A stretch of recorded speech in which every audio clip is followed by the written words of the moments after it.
restriction for the members of each consortium. So the members of any consortium could have a 100 megawatt of each technology, either wind or solar, in any site. And the site here is defined by the number of power plants to connect it to the electricity transmission substation. Thank you. And I hope you have all the clues. And if you have any more clarification, we are here. Sooner you will have our email that any of our team could respond to any of your questions, which is fit@egyptera.org. A whole team will be working with any of the feed-in tariff qualified consortiums or any other one or any other utilities that have concerns and questions regarding the feed-in tariff or licensing for any energy projects. Thanks. And it was nice being with you.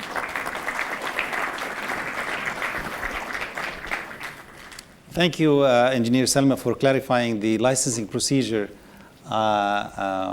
for the under the feed-in tariff scheme. I think, if my understanding correct, is that all these agreements are in the final stages. Is there a fixed date when these will be actually finally available to the developers? All the documents are available, but in Arabic version, and in the next week they will be available. Some of them are in English, but all of them will be available in English version within a week. But in terms of as an approved document, set of documents? That would be early May. Early May. Early May. That's the power purchase agreement, yes. Yeah. Okay. Well, I guess it's good also to bring another perspective into the process in Egypt, and I think I would like to call on Mr. Shuaib because of his also both sort of understanding of the internal from the government perspective, but now you're on the private side, private sector perspective. So if you can sort of give us a little bit of your intake on the current dynamic that is happening in Egypt, but also how do you see Egypt in terms of today and the future as being able to meet its energy needs entirely based on domestic resources? Okay. First of all, I'd like to thank the organizer, RES4Med, NL Edison, for this event that has been created, zooming and focusing in Egypt challenges and opportunities, especially in the renewable. I'd like first to have a look on the energy situation worldwide.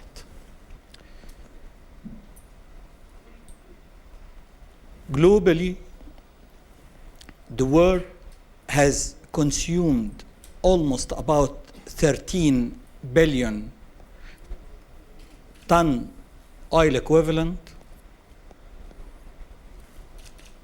on 2013, out of which there is almost about 80% fossil fuel, producing almost about 33 billion ton CO2. And if we have a look for the R to P ratio for the fossil fuel, we will realize that for oil, it is 53 years. For natural gas, it is 55 years. And for coal, it is 113 years. Theoretically, this means that if we are continuing worldwide with the same mix in the energy consumption, before the end of this century, all the depleted energy will be ended. This is theoretically. If we continue like that, this means that by the end of the century, the CO2 effect on the climate will result 5 to 10 degrees centigrade raising of temperature in Earth. Then I think when we are speaking about renewable, we are speaking about two things. One, securing energy. Two, is to protect our life and our grandchildren's life for the future. Keeping as much as we can the depleted energy for longer time, years and years. If we are coming from the worldwide, going to Egypt, we will realize the same. Depleted energy, as has been presented by the keynote speakers, the production of gas is going down. Egypt became net importer after net exporter. Most of its production is directed to electricity generation. The average is 92% is hydrocarbon, natural gas, and oil distillates. And in summer, this percentage is increased to be 95, 96% out of the capability of the country to import fuel, creating the electricity shutoff that we are suffering. This focusing on current situation is supporting us to look for the future. I do believe that renewable is the future of the world, and it is the future of the Egypt. And I'll concentrate on the solar. If we are considering Egypt with its location and has the Nasser Lake only, that has 5,250 square kilometer, can produce electricity, satisfy Egypt demand at 2050.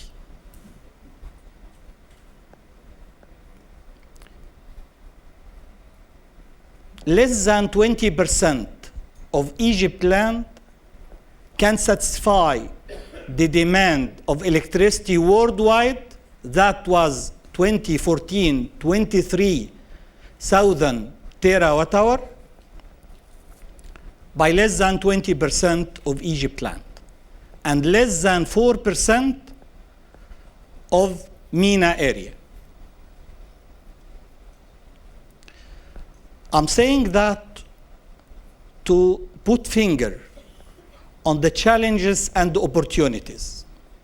The challenges is the world and the northern part of the Mediterranean to invest in real opportunities in Egypt and in MENA. This is the only way that all of us will live in this land. Otherwise, we will not find the fuel for not only electricity, but also other sectors. Then it is better to keep the right fossil fuel to the right industry that we need for a long time, utilizing and investing in the renewable by different models. Personally, I don't like the government to have interference with the mechanism of liberalization except for transmission. Personally, I like the market is to be liberalized, keeping the competitors and producing electricity, selling to the end user, utilizing the grid of the government that the government is investing in to reduce the losses. The losses in Egypt in the grid now sometimes reaches between generation and transmission 15%. I think this could be half. And keeping the market without subsidizing any factor in the chain. Because as Dr. Sobki said, the plan or the tariff that has been announced for electricity up to 2019 has considered $3 per million BTU for natural gas, which is not the case. Then the government at the end is subsidizing on the gas or in the fuel part. Then restricting the investments in the renewable. It is very important for the country is to look forward, liberalizing the market, and the regulator is to prevent any monopoly, keeping the market open for producing electricity. And for the northern part and worldwide investors, I think there is one good example that will be win-win for all parties. If we apply the BSA, the Production Sharing Agreement, that is applied in the oil and gas sector in Egypt, where the investor is investing all the capex and also paying all the opex against certain percentage as profit share for the contractor, certain percentage as cost recovery pool to recover all the investments that he invested through certain number of years, and Egypt is to have its profit share. In this case, there is no tariff will be paid from the government to the investors, but the investors will have the right to invest on the grid that is connected Egypt, Libya, Algeria, Tunisia, Morocco, and Spain, going to Europe and selling its electricity in Europe, its portion of electricity to Europe from the profit share and from the cost recovery pool up till finalizing it. Egypt to take its profit share without paying that, because I'm considering the solar that Egypt has is a resource renewed daily. Instead of contractor is investing in depleted energy that is necessary and to increase it. And this will give the arm for the government to pay all the invoices, all the payable to the contractor upstream, exploring more, increasing the reserves and production more, and this is modifying all the structure. I think this model will operate for everyone because it is bankable. The contractor is investing and getting electricity, selling it in Europe. Egypt is taking its part, selling it with whatever price that it needs to be paid if there is certain portion or sector of the country need to be subsidized directly or cash or whatever. But at the end, the relation between the investor and the government will be clear.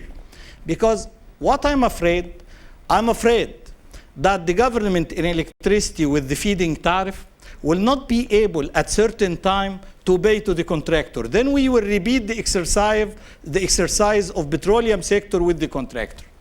I'd like to avoid that. If you allow me to jump in here, because I understand that is the design of the feed-in tariff scheme in Egypt will not have a burden on the treasury because of the quota system that you have introduced. So in the short term, the cost of the feed-in tariff scheme is a zero-sum game from the government perspective. Do I understand you correctly, Sobki, on this? Yes, that's true. That's the nice thing about it. It is transferring the real cost of renewables to the end users, and the end users will be paying for that. Then he can pay directly to the producer instead of the government. Well, still because it is just starting, the government is acting as an intermediate at an intermediate stage, where the government is also will provide a sovereignty guarantee on the payments. And the government, in doing that, is also addressing some of the social aspects at the end user side, where some of the end users will be exempted from paying the renewable. These end users are the long-lived, the lifeline type customers, residential customers with less than 100 kilowatt hours a month, commercial customers with less than 100 kilowatt hours a month, as well as the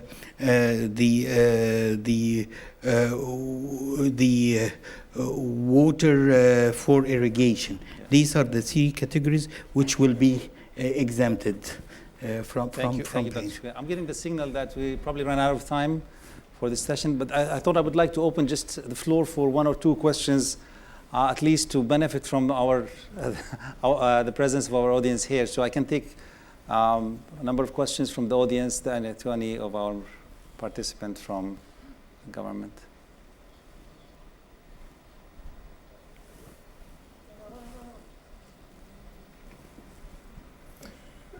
Mr. Venturini, yeah, please. Thank you. My question is, why you decided to combine the feed-in tariff with the tenders? I mean, where do you believe is the value of combining the two models? Which is something that usually doesn't happen. Well, we're resorting to all possible schemes at the same time. The feed-in tariff gives a certain level of guarantee for the end users, but the only thing which is different in this feed-in tariff scheme, that the cost is transferred to the end users, where the bidding scheme is still a government commitment, and the end users do not feel the impact of that from a financial point of view. So that's why we're doing it all together. The feed-in tariff scheme just have started, but earlier schemes, the bidding scheme, the competitive bidding scheme is there for the last 15 years. So, I mean, we're just like boosting up all the potential mechanisms all together. Very interesting. Thank you. We have room for one more question. If not, I can actually put that question to Dr. Subki, specifically on the fear of retroactivity. I mean, we have experience even with the government of Spain, other countries. How are you assuring the investors that these contracts for the the feed-in tariff commitments, 25 years, will remain? There is a government commitment. There is an arbitration clause in the PPAs. We don't like. Yes, I know that. But that's what we can offer at the moment. And I will tell you, Egypt did not fail to fulfill its commitments especially in the electricity sector, over the last 25 years. As an example of that, the power purchase agreements for the 3 boot projects with the capacity of the 1,850 megawatts, there was a government sovereignty guarantee, but yet the electricity sector did not resort to that over the last, 15 years. Thank you very much. On this note, allow me to thank please join me in thanking our distinguished speaker, Dr. Mohammed Subki, Engineer Salma, and Mr. Mohammed Shuaib. Thank you very much for joining us for this session, and we thank RES4Med for the opportunity to present the Egyptian case here. Thank you. Thank you so much. We have now a coffee break, which is outside, and be back here by 12:15. We should start at 12:20 maximum. Thank you so much. Well done. I think it was good.